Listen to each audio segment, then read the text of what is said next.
In this video, I'm going to cover the menus at the top of your workspace and explain the most commonly used items within them. First, a cool time saver. Double-click anywhere on the gray empty area and the Open File dialog opens so you can select your picture. The File menu is very similar to the File menu you find in other applications. Here's another time saver. Next to the majority of items are keyboard shortcuts. As you get more comfortable with Photoshop, start taking advantage of these great tools. You'll end up saving a lot of time.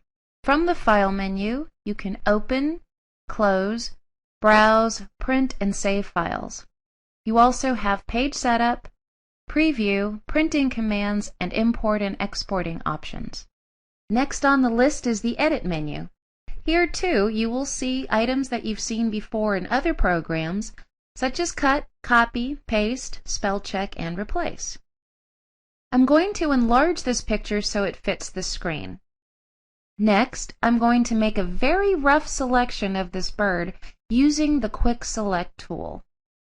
I'm not being very precise in my selection because I'm not trying to make anything look pretty here. I just want to illustrate what we can do. For example, I can fill the selection with either a pattern or a color. Or I can stroke the outline, which just means that I can draw a line along the edges. I'm using 10 pixels here so that I have a line thick enough for you to be able to see the effect.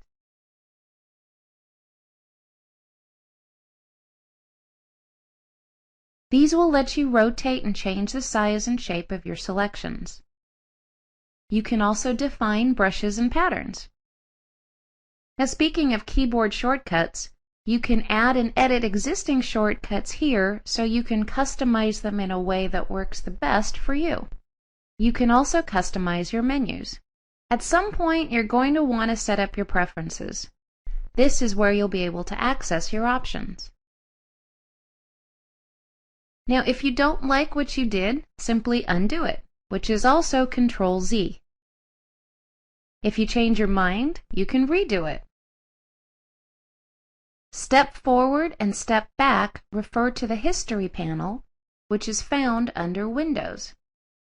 The history keeps track of each major step I took during the editing process.